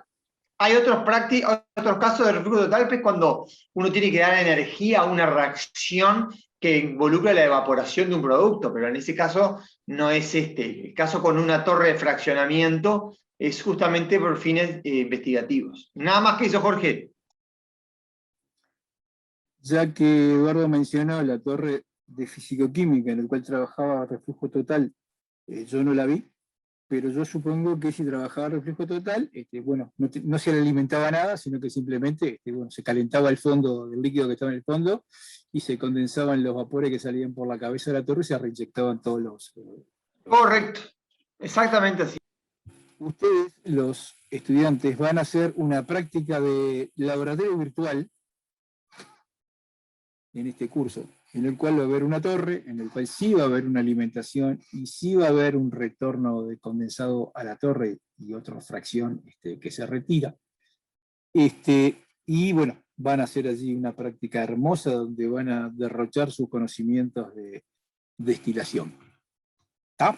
Pero eso se las van a contar los profesores de práctico de laboratorio. Entonces, resumen, estamos intentando definir cuál es el reflujo óptimo. Por ahora vimos que hay una condición de reflujo infinito que realmente, estrictamente, no opera ninguna torre en esa condición, no tiene sentido, pero sí uno puede pensar en principio esto, ¿no? Bajo la cantidad de destilado, o para una cantidad de destilado que yo quiero ver, uno puede comenzar a analizar, pero en principio uno puede hacer valer R valores bastante grandes, sin llegar a infinito, pero bastante grandes. ¿Está? Bien. En esta condición de reflujo infinito, uno puede demostrar que el número de platos ideales es igual a esta expresión que está aquí, a condición de que la volatilidad de los componentes sea constante o que tenga variaciones pequeñas. ¿Está? Volviendo a este ejemplo que está acá, si esta es la alimentación, perdón, esta es la alimentación, este es el destilado, entonces bueno, uno hace así, tuc, tuc, tuc, bueno, dibujo bastante mal. Pero rápido, es fácilmente porque es una recta. Y si uno tiene en cuenta las volatilidades relativas, uno puede llegar a esta ecuación que se conoce como la ecuación de Fenske, que es la que yo hice. No voy a narrar que es el logaritmo de no sé qué, dividido el logaritmo de no sé cuánto. 2 o 3 comentarios. Comentario 1. Y bueno, si hay pequeñas variaciones, uno puede encontrar un valor promedio, que es lo que dice la diapo. Pero el comentario 1, ¿para qué sirve la ecuación de Fenske? Bien. Para con un cálculo muy sencillo, a saber, yo tengo una mezcla de A y B. La volatilidad relativa de A y B es un número, y quiero obtener un destilado de no sé qué, y un fondo de no sé cuánto, rápidamente, y con una ecuación muy sencilla, sé cuánto es el número de platos teóricos mínimo que necesito. O sea, nos da una idea inicial y la forma de cálculo es muy, muy cortita y muy sencilla. Ventaja 1. Ventaja 2. Todavía no ingresamos en las eficiencias de las etapas, pero lo que sí está claro, aunque sí intuitivamente, que el valor de eficiencia es menor a 100%. Lo otro que está intuitivamente claro, que si yo calculo que necesito 10 etapas teóricas o platos teóricos, los platos reales van a ser mayor a 10. Y entonces la tercera utilidad, si usted eventualmente algún día va a diseñar o, lo más probable, va a comprar una torre de destilación para una mezcla dada que usted tiene y que quiere obtener un destilado de tanto y una torre y un flujo de fondo de tanto, si algún proveedor le propone una torre de destilación cuyo número de platos sea menor que el que le da la ecuación de Fenske, o sea menor o aproximadamente igual, rápidamente usted puede llegar a la conclusión de que el proveedor le está mintiendo. ¿Está? Entonces, resumen. ¿Para qué sirve la ecuación de Fenske? Primero se calcula en condiciones de reflujo total y da el número mínimo de platos teóricos para separar una determinada mezcla, en la concentración del fondo y de la cabeza. 2, sirve para chequear, si usted antes de empezar a hacer los números, todas estas escaleritas que estuvimos haciendo acá, uno rápidamente puede saber cuánto es el número mínimo de platos. Y le puede servir como una forma de verificar de que el número de platos que obtuvo tiene que ser mayor al que le da Fenske. Y tercero, puede tener alguna utilidad en su ejercicio profesional en el hipotético caso que usted tenga que calcular esto. ¿Está? Bárbaro. Lo segundo, que es lo que aparece ahora al seguir adelante. Lo otro importante de Fenske, no sé si se acuerdan, pero cuando en algún momento definimos la volatilidad relativa, decíamos que alfa, la volatilidad relativa, tiene que ser, cuanto más grande es ese valor de alfa, tanto mejor. Acá podemos hasta cuantificar en lo que refiere el número de etapas teóricas. Para una separación dada, o sea, por una concentración en el destilado y una concentración en el fondo fija, cuanto mayor sea la volatilidad relativa, menor va a ser el número de etapas teóricas. Entonces, en un caso extremo, en el que la volatilidad de los dos componentes sea muy parecida, perdón, que la volatilidad relativa sea aproximadamente igual a 1, o sea que las volatilidades de cada uno son muy parecidas, rápidamente Fenske nos conduce a que el número de etapas teóricas mínimas que se necesitan para separar esa mezcla tiende a infinito. Y no sé si recordarán cuando vimos la tabla que si uno tiene una mezcla cuya volatilidad relativa es un número menor a 1,05, básicamente empieza a pensar en otro método de separación, que no sea la destilación. ¿Por qué? Y bueno, no lo puede cuantificar por esto que está acá. Si alfa es igual a 1,05, bueno, habrá que hacer los números y habrá que hacerlo, pero básicamente, intuitivamente, ven ustedes que el número de etapas empieza a crecer. La otra acotación es que el número de etapas teóricas no depende si estoy alimentando 1 mol por segundo o 10 millones de moles, o si la concentración de la alimentación es 0,1 molar, 0,2 molar o 0,8 molar. Y tampoco importa, o influye, o depende del valor entálpico de la corriente de alimentación, de última de ese valor Q. ¿Está? Puede sorprender un poco que el número de etapas teóricas que me va a resultar mínima trabajando con reflujo total de una mezcla no depende de cuánta mezcla el alimento, de cuál es la concentración de la alimentación y cuál es el Q. ¿Está? Bien. Acabamos de analizar la situación de reflujo máximo. Vamos a ver ahora el reflujo mínimo. Este punto M queda definida por la concentración que yo quiero tener en el destilado. La línea de operación de la zona de enriquecimiento, ¿se acuerdan que era una recta que pasaba por el punto M y que se cortaba con la línea Q? Si esta es la línea Q, yo puedo tener una línea de operación que sea de la zona de enriquecimiento, que sea esta, que sea esta, que sea esta, que sea esta. Ahora, cuando la pendiente de la línea de operación de la zona de enriquecimiento se cruza con la línea Q en un punto sobre la línea de equilibrio, a ver si tengo algún dibujito, no. Queda claro que el número de etapas que yo voy a tener en la zona de enriquecimiento cada vez va a ser más grande. Y a su vez, no puedo, la línea de empobrecimiento va a arrancar acá. Entonces, estoy en un punto en el cual el número de etapas de la torre va a ser infinito. Esta pendiente me define la pendiente mínima que puede tener la línea de operación de la zona de enriquecimiento. Por lo tanto, con la pendiente mínima, yo saco el reflujo mínimo que puede tener esa torre. ¿Está? Entonces, resumen. Lo que acabamos de ver es que los valores de recirculación, por un lado, si yo quiero separar una mezcla, bueno, hay un mínimo que tiene que ver cuando la pendiente de esta recta es tal que se me corta con la línea Q en este punto. ¿Está? 2, que hay un reflujo máximo que tiende a infinito. Y ahora queda por ver el paso final.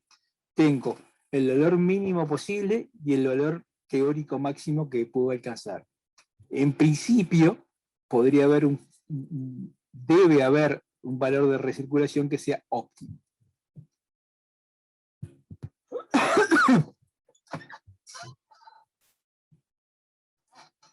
Vamos a ver, para reflujos infinitos. Voy a ver.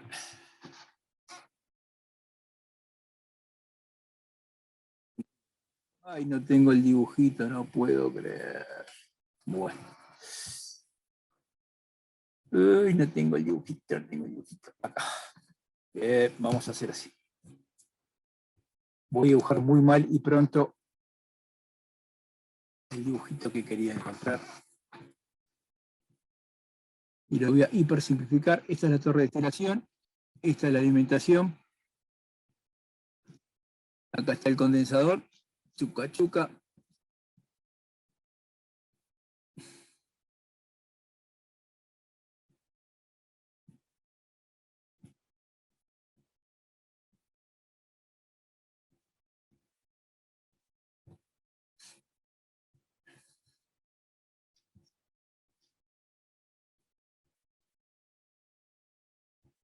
¿Está? Bien. Supongamos, a ver que tengo acá un ejemplo, qué fantástico, qué bobo, qué bobo, qué bobo. Bien, tenía el dibujo hecho. Ejemplo, la mezcla, el caballito de batalla, benceno, tolueno. Entonces un poco la letra sería, tengo 1000 alimentos, 1000 moles por hora una torre, una mezcla de benceno, que tiene 0,5 de benceno y consecuentemente 0,5 de tolueno, y quiero sacar por la cabeza 0,95 de benceno y por el fondo 0,1. Y esta alimentación tiene un valor entálpico tal que Q vale 0,8. Bueno, si uno aplica la ecuación 1 y 2, rápidamente llega a que voy a sacar de la torre 470,6 moles por hora de destilado y 529,4 moles por hora de residuo. ¿No? Bien. Ahora hago este ejercicio mental. Yo quiero ir aumentando el reflujo. Por lo tanto, para un destilado constante, yo quiero sacar 470,6 de destilado y 529 de fondo. Lo que puedo hacer es dejar constante la cantidad de destilado y empezar a aumentar la cantidad de reflujo. Para aumentar esta corriente, lo que es cierto, que el reflujo, la corriente de reflujo más la corriente de destilado tiene que ser igual a la corriente de vapor que sale, porque en el condensador se conserva la masa total. Entonces la forma de aumentar el reflujo con esta constante es aumentar B. Y cada vez mayor cantidad de B. Y cada vez mayor cantidad de B. Bien. Lo vamos a ver más adelante, espero, porque estamos un poco cortos de tiempo en este semestre. Pero pueden creer, como una primera aproximación, que cuanto mayor sean los flujos de vapor que circulan por acá adentro. ¿Se acuerdan que la zona de enriquecimiento, este flujo de vapor es igual a este flujo de vapor es igual a este flujo de vapor? Cuanto mayores son los flujos de vapor que atraviesan la torre, para tener pérdidas de cargas razonables y no llegar a condiciones de inundación, que son distintas de las torres de absorción que ustedes vieron rellenas, pero hay velocidades adecuadas. Por lo tanto, con velocidades lineales en metros por segundo a la cual se mueve el vapor, ¿no? Cuanto mayor es el valor de B, o sea, moles por hora, más debe ser la sección de la torre para que las velocidades sean razonables. 1. 2. Cuanto mayor es el flujo de vapor que yo saco por acá, más grande va a tener que ser el condensador y mayor gasto de agua de refrigeración voy a tener. ¿Está? Perfecto. Entonces, para reflujos grandes aumenta L, aumenta B, aumenta el diámetro de la torre, así que también que los consumos de agua de refrigeración, el condensador es muy grande y los consumos de vapor en el reboiler también. Aquí,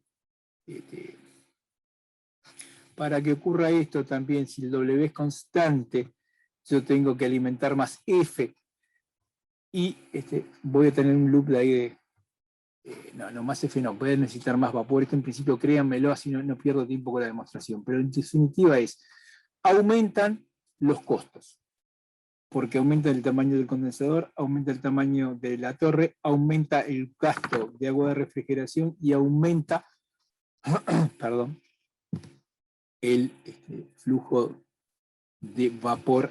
Vamos a hacerlo. A ver, si yo aumento el L, los L's en la zona de rectificación son constantes. Los L que van a la zona de empobrecimiento es igual al L más alguna fracción de la alimentación. Por lo tanto, si yo tengo un L muy grande acá, voy a tener L es muy grande en la zona de rectificación y L es muy grandes en esta zona. Por lo tanto, este L va a ser muy grande. Pero como el residuo que yo quiero sacar sigue siendo 529,4, voy a tener que evaporar más. Si voy a evaporar más, voy a necesitar un reboiler más grande y mayor calor, y por lo tanto mayor fluido térmico, vapor o el que fuere necesario para evaporar esto. ¿Está? Entonces, en esta condición de reflujo infinito, los costos se me disparan por costos operativos, agua de enfriamiento y fluido calefactor en el reboiler, y también inversiones mayores. ¿Está? Me voy para otro lado. Si me voy a reflujo mínimo, que acabamos de ver acá, y bueno, cuanto más me aproximo al reflujo mínimo, esto parece intuitivamente fácil de aceptar, el número de platos que yo necesito es mayor, tiende a infinito. Entonces lo que aumenta es la inversión.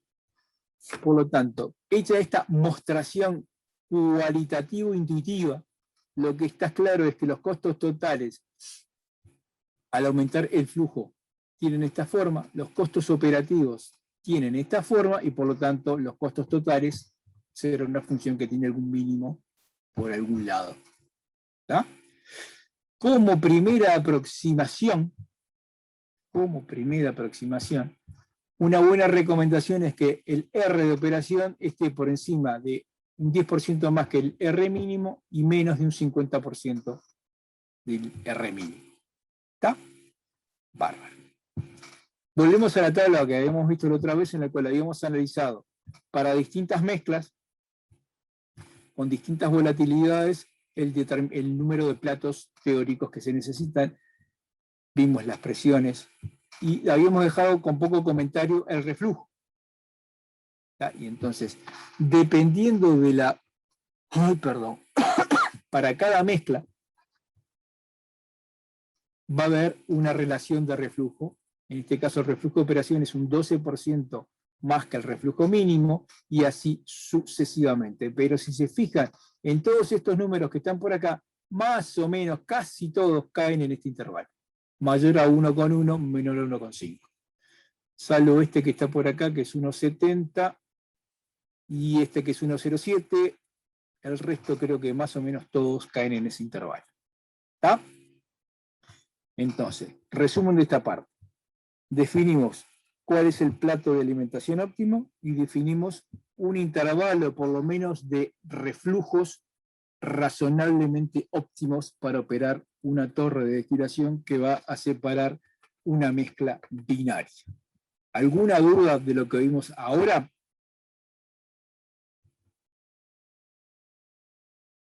Duda a la 1, duda a las 2, duda a las 3. Vamos a ver un par de casos particulares, vamos a darlo muy rápido porque quiero avanzar bastante en la clase de hoy. Hay algunas destilaciones que tienen, algunas columnas de destilación que tienen alguna particularidad. Una es la torre de una columna de empobrecimiento donde se alimenta por la cabeza, entonces se lo despoja de algunos componentes volátiles que no se retornan a la torre, y el fondo se enriquece, se le retiene a los pocos volátiles que tengan y se enriquece. Y la columna enriquecedora es la alimentación va por el fondo, el destilado superior es muy rico en el compuesto volátil y la salida es muy parecida a la alimentación del flujo de fondo, se le retiran algunos volátiles. También es relativamente frecuente, y creo que era un ejemplo que justamente estuvimos discutiendo con Eduardo, de la inyección de vapor sobrecalentado, que es la inyección directa de vapor de agua, lo habíamos discutido, y es una forma de aportar calor, o sea, uno se ahorra el reboiler, y por otro lado, de alguna forma baja la presión total. No es que baje la presión total, sino que a presión total constante hay una fracción, una presión parcial de vapor de agua, y la sumatoria de las presiones parciales de los componentes tiene que ser igual a la presión total menos la presión parcial de vapor. Entonces baja un poco la presión. Lo otro que hay con bastante, en algunos casos, hay extracciones de corrientes laterales. O sea, no todo el destilado o todo lo que se saca de la torre es el destilado de la corriente de fondo. Las corrientes laterales pueden ser de líquido, puede ser de vapor, que normalmente van a alguna pequeña columna de rectificación. Y este era un esquema de una torre atmosférica más o menos generalizada, y después tal vez Eduardo aporte alguna información adicional de lo que está funcionando en ANCAP hoy. Bueno, básicamente no voy a decir lo que está acá. Viene el crudo, se le hace un proceso de desalador con agua y hidróxido de sodio, y la primera parte es una torre flash, donde hay una corriente de cabeza de vapor y una corriente de fondo de líquido. Este crudo, en el cual se retiraron las fracciones más volátiles, ingresa a un horno que se calienta hasta 370 grados y se pone casi que en el fondo de la torre de destilación, y a su vez los vapores también, los vapores que salen de la cámara flash se ingresan aquí, y acá tienen la torre de topping o atmosférica, que eso suele decir, y lo que me interesa remarcar acá es, primero, que tengan una idea de las temperaturas. Lo más obvio, los platos a mayor temperatura son los del plato del fondo, y los más livianos el de la cabeza. 2, el retiro de corrientes laterales, salen, los vapores se reinyectan y los líquidos salen. Y acá ven el gasoil pesado, el gasoil liviano, el queroseno y las naftas livianas y pesadas, que son las que salen de la cabeza, y el crudo reducido, que van a otros procesos, y acá se le inyecta vapor en el fondo. Y ahora, Eduardo, si tenés ganas y querés comentar algunas otras cosas, te cedo la palabra. Bueno, digo, lo importante ahí, muchachos, es entender que los porcentajes que están ahí eso siempre va a depender del tipo de crudo que se procese. Eso, cuando veamos en tecnologías y servicios industriales, si el año que viene continúa industria, va a ser refinación, industria del petróleo. O sea que los porcentajes ahí son variables. El esquema es prácticamente así en general, hay más o menos intercambiabilidad de calor, por ejemplo, desde la torre preflash hacia el horno, la unidad de preflash, hay intercambio, se intenta aprovechar calor ahí también de corrientes. En algunas ocasiones, en el dibujo que está Jorge, es un dibujo en el cual los gases del flasheo de crudo se reenvían a la torre atmosférica.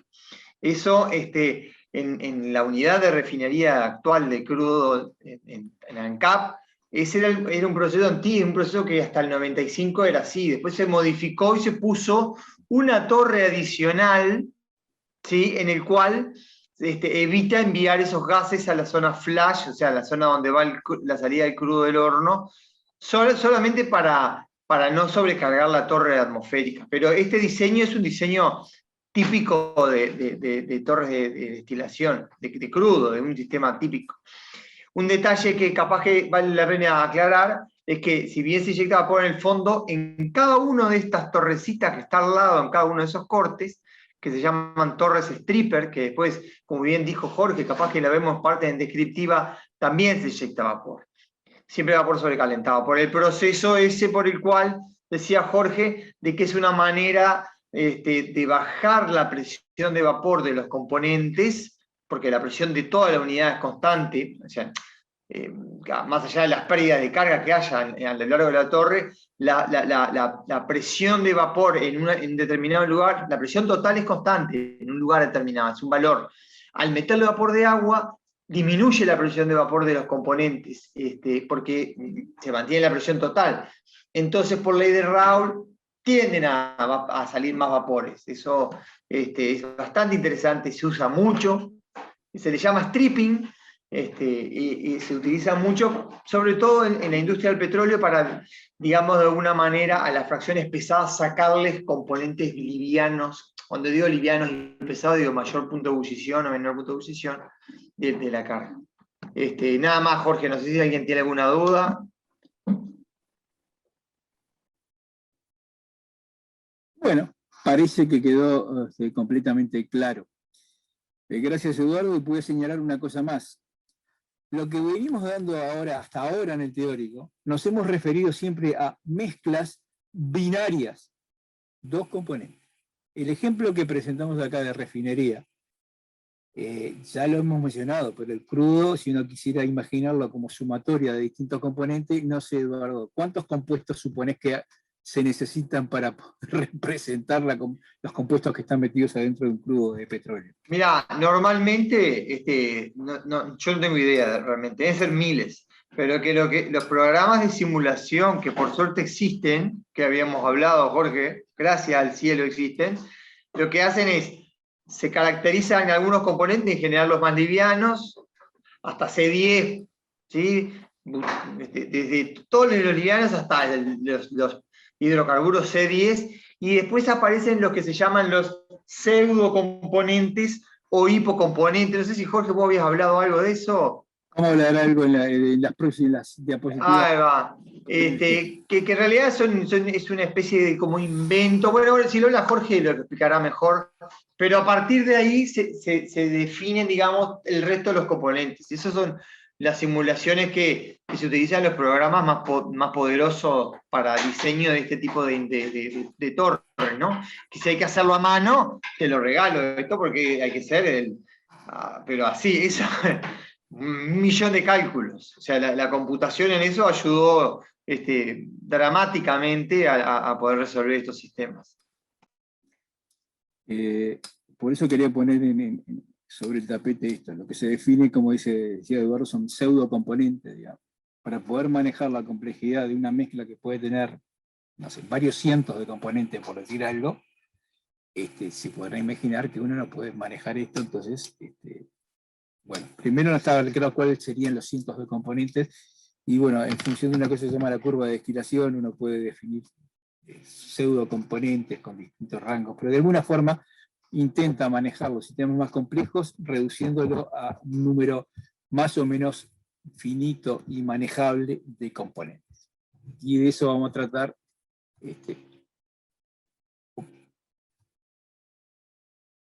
acá. vamos a tratar las próximas diapos y creo que nos va a dar la clase para terminar con este tema.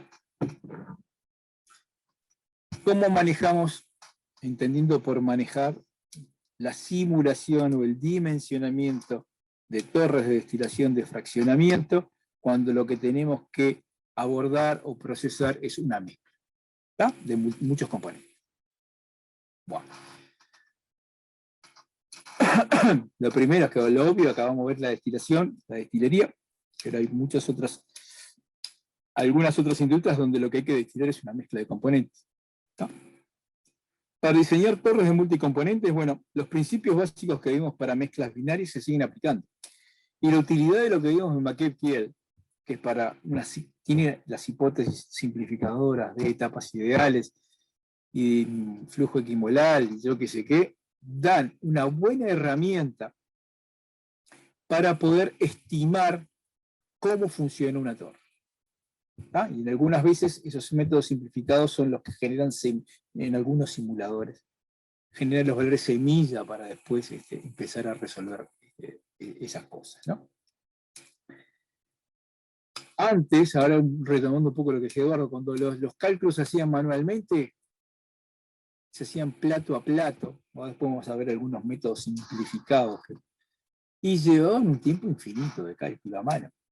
Era semanas, por decir algo. ¿Ah? Entonces era un trabajo inhumano. Obviamente, hoy se hacen con simuladores. Nadie en su sano juicio se puede hacer estos cálculos a mano. Lo que hablábamos recién, hay métodos aproximados que lo que hacen es descomponen una mezcla compleja en mezclas pseudobinarias con pseudocomponentes y se definen la temperatura de ebullición inicial y la temperatura de residuo para el pseudocomponente número 4 y así sucesivamente, y estos métodos, como ya mencioné recién, a veces se usan para valores semilla de los métodos más complejos. Para ver algunos métodos manuales de manejar métodos, mezclas de multicomponente, porque los métodos estos llegaron antes de la difusión de las computadoras. Uno lo que hacía era esto, se realizan estimaciones del destilado y del residuo, el método de Lewis-Mattenson. Dicen, bueno, más o menos el destilado va a salir a tanto, el residuo va a salir a tanto, y lo que van haciendo es calculando plato a plato desde los dos extremos. O sea, uno define que el destilado que uno quiere sacar es de tanto, y el fondo que quiere sacar, la concentración es tanto, y más o menos comienza a hacer los balances y usar ecuaciones de equilibrio de arriba hacia abajo y de abajo hacia arriba, hasta lograr cerrar las composiciones. La entrada con lo que estamos diciendo, la composición de la salida y la composición del fondo. ¿Está? Otro método, lo que hace es fija arbitrariamente el número de platos de la zona de rectificación, el número de platos y el reflujo, el número de platos de la zona de empobrecimiento, y con eso calcula las condiciones de salida. Si las composiciones y cantidades de salida no son las que estábamos diciendo, bueno, vuelvo a iterar. Está esto que yo acabo de narrar en aproximadamente 40 segundos. Bueno, confío que ustedes se pueden hacer una idea bastante precisa de lo que llevaría en la vida real. Otro concepto es, si yo tengo una mezcla, y creo que en las diapos que tienen ustedes la palabra ideal no está, porque creo que se la incorporé ayer, o hoy, no recuerdo. Si yo tengo una mezcla ideal de n componentes, pero cuyo comportamiento es ideal, y quiero obtener n componentes puros, separar en n componentes puros, voy a requerir n-1 torre de destilación. ¿Está? La explicación es esta. Yo puedo sacar, asumamos, que por la cabeza puedo obtener de esa mezcla el componente número 3, con un 99% de pureza y un fondo que tiene casi todo menos el componente 3, y esa mezcla de fondo lo mando a otra columna de destilación, en el cual voy a sacar por la cabeza nuevamente el más volátil que quedó de esa mezcla, y así sucesivamente. Bueno, con n-1 torre, en la última torre sacar un componente puro por allá abajo y otro componente puro por arriba y por abajo. ¿Está? Bárbaro.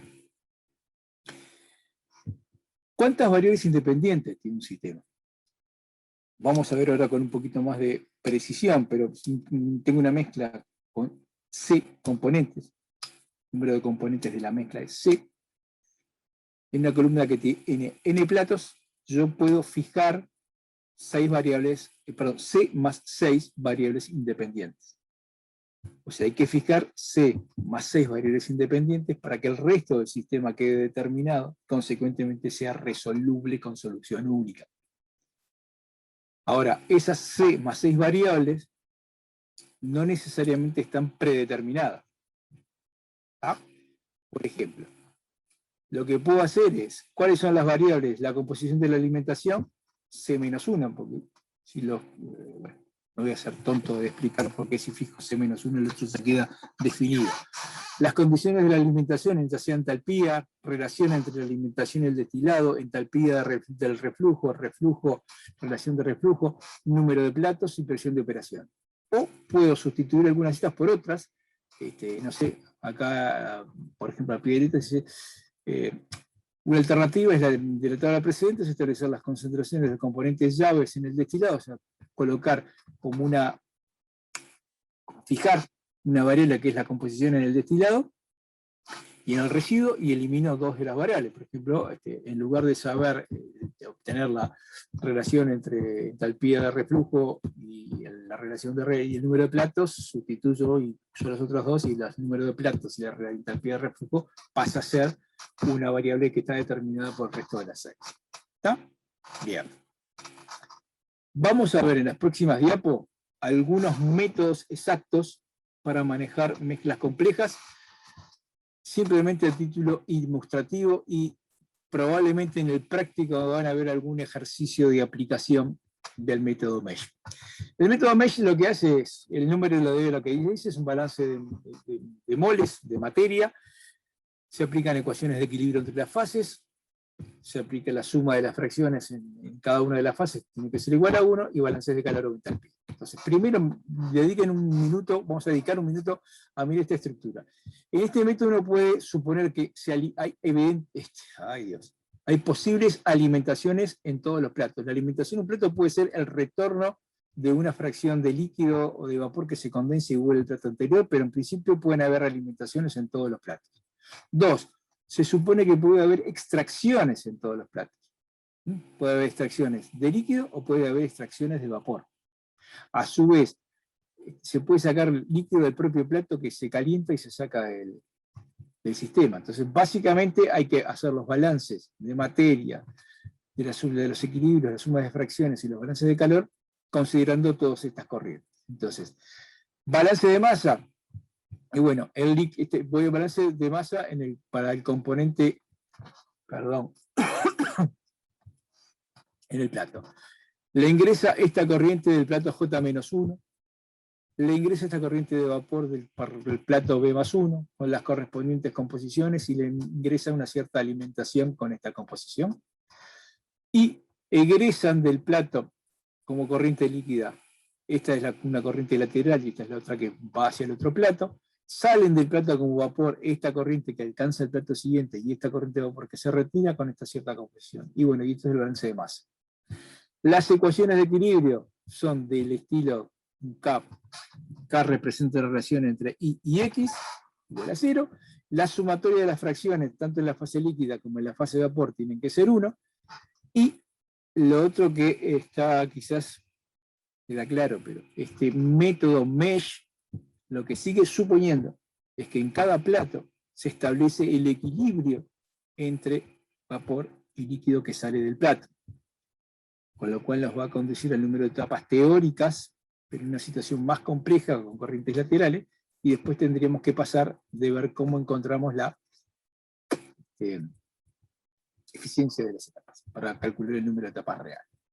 El balance de entalpía, bueno, es lo mismo que acabamos de ver para masa, pero considerando las entalpías de las corrientes. Acá es un recordatorio que la entalpía de la fase líquida depende de presión, temperatura y composición, la mismo que la fase de vapor, y que las constantes de equilibrio también son función de la presión, de la temperatura y de las composiciones de las fases.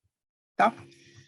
Y como comentario general, la carga del rebote, la carga térmica del rebote uno lo puede sacar con un balance global de calor entre todas las corrientes que salen, que entran, perdón, las que salen, y eventualmente los calores intercambiados en cada una de las etapas. ¿Está? Entonces, el número de ecuaciones independientes planteadas para C componentes y N platos son N por C, 2C más 3. Y entonces hay que fijar todas estas variables y el sistema tiene solución única.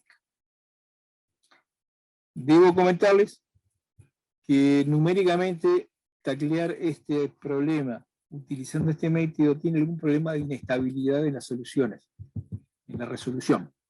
Pero uno logra hacerla, de alguna manera siempre logra hacerla converger hacia una solución única del sistema. ¿Está? Vamos a ver otro método. El método merge. ¿Qué hace el método merge? Lo que hace es introduce las ecuaciones de transferencia en la interfaz. ¿Está? Entonces, sigue haciendo los balances de masa, sigue haciendo los balances de energía o entalpía, pero aparece la R del modelo, que son las rate, las velocidades de transferencia, donde aparecen, repito una vez más, las ecuaciones de transferencia. Sigue sumando las fracciones en cada una de las fases para que dé 1, e introduce la H de comportamiento hidráulico y las ecuaciones de equilibrio. Este modelo es un modelo que no supone el equilibrio. ¿Está? Es más complejo que el mesh, pero el final de la película nos da el número de etapas reales, porque involucra las ecuaciones de transferencia.